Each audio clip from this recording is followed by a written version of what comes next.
Good morning, good day, church day, Lord day. I'm Brother Cesar Capistrano. Muli na naman pong mag-share sa inyo ng Word of God. Ang ating pong topic sa araw na ito, amang nasa langit. Ano ba ito? Sa Biblia, ating pong aalamin yan. Bago ko po basahin ang talata, tayo po yung manalangin muna. Diyos amang nasa langit, makapangyarihan sa lahat, sambahin ang ngalan mo. Diyos Ama, maraming salamat po sa gabay, biyaya na pinagkakalob niyo sa amin sa bawat isa sa amin. Di po kami magsasawang magpasalamat. Sa muli na naman pong pagdilat ng aming mga mata ay napakalaking biyaya po ito para sa amin.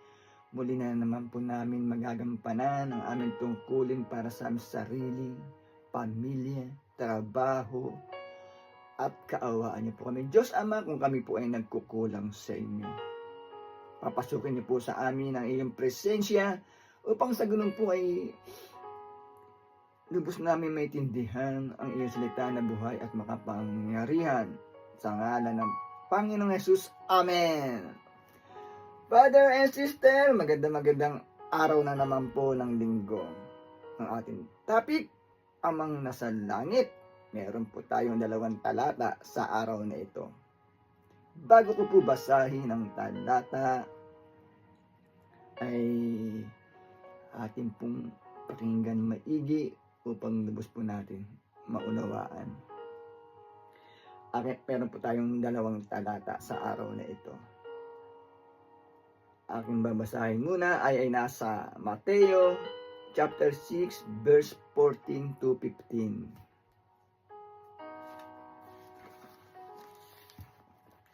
Verse 14. Sapagkat kung pinatatawad ninyo ang mga nagkakasala sa inyo, patatawarin din kayo ng inyong amang nasa langit.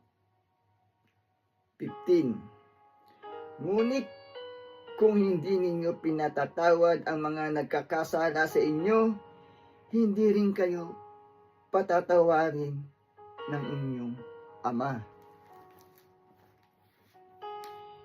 Amen, brother and sister. Napakaganda po ng ating nabasa mula sa Biblia. Sa nilalaman po ng talata na aral ng ating Panginoon Jesucristo na nabahagi ni Apostol Mateo, tayo daw ay matutong magpatawad sa mga nagkakasala sa atin. Sapagkat kung hindi tayo marunong magpatawad, kung hindi tayo nagpapatawad ng mga nagkakasala sa atin, ay matibay po sa nabasa natin sa Biblia na hindi rin po tayo patatawarin ng ating Diyos Amang nasa langit. Hindi rin po tayo patatawarin ng naglikha sa atin, brother and sister. Kung may mga taong nagkasala sa atin, kung ito man to ay mabigat na pagkakasala, meron naman po tayong batas ng tao na kanyang pagdusahan ang kanyang pagkakasala, brother and sister. Pero tayong mga tao na may nagkasala sa atin, ay mismo ang nag-ukis na o nagpayo ay ang ating Diyos Amang nasa langit na kailangan po natin magpatawad sa mga nagkakasala sa atin, brother and sister. Napakaganda po ng ating nabasa mula sa Biblia. Akin naman pong babasahin ang pangalawang talata ay nasa Efeso chapter 6 verse 1 to 3.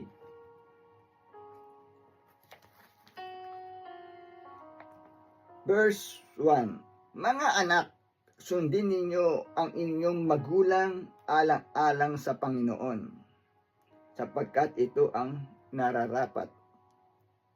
2. Igalang mo ang iyong ama at ina. Ito ang unang utos na may kalakip na pangako. Ganito ang pangako. 3. Ikaw ay giginhawa at lalawig ang iyong buhay dito sa lupa. Amen, brother and sister. Napakaganda po ng ating nabasa sa Biblia. Sa nilalaman ng talata, tayong mga anak ay mahalin daw po natin ang ating ama at ina na may kalakip na pangako, brother and sister. Igalang natin ang ating ama at ina. Ang pangako po ng ating Diyos Amang nasa langit ay lalawig ang ating buhay dito sa lupa, brother and sister. Kaya ngayong Father's Day ay batiin po natin ang ating mga magulang, lalong-lalo na sa mga ama na talagang nagsisikap para sa kanilang mga anak, brother and sister. Ano man ang mga naging tampo natin sa ating magulang ay ating pong alisin, sapagkat sa nabasa natin sa unang talata na kailangan po natin magpatawad, nang sa ganun po ay patatawarin din tayo sa ating mga pagkakasala ng ating amang nasa langit, brother and sister. Napakaganda po ng ating nabasa mula sa Biblia. Kaya po sana ay po tayo manawa makinig every Sunday na aking ibinabahagi na salita ng Diyos na buhay at makapangyarihan, upang sa ganun ay magkaroon po tayo ng kaalaman, gabay at control dito sa sanlibutan, brother and sister. Happy Father's Day po sa lahat ng tatay. At salamat po sa walang sawang pakikinig tuwing linggo. Tatapos na po yung ating topic, tayo po yung manalangin muli. Diyos Amang nasa langit, makapangyarihan sa lahat, sambahin ang ngalan mo. Maraming salamat po. Nakapagpakinig na naman po kami ng iyong salita na buhay at makapangyarihan na nagbibigay lakas po sa aming katawan at spiritual. Maraming salamat po.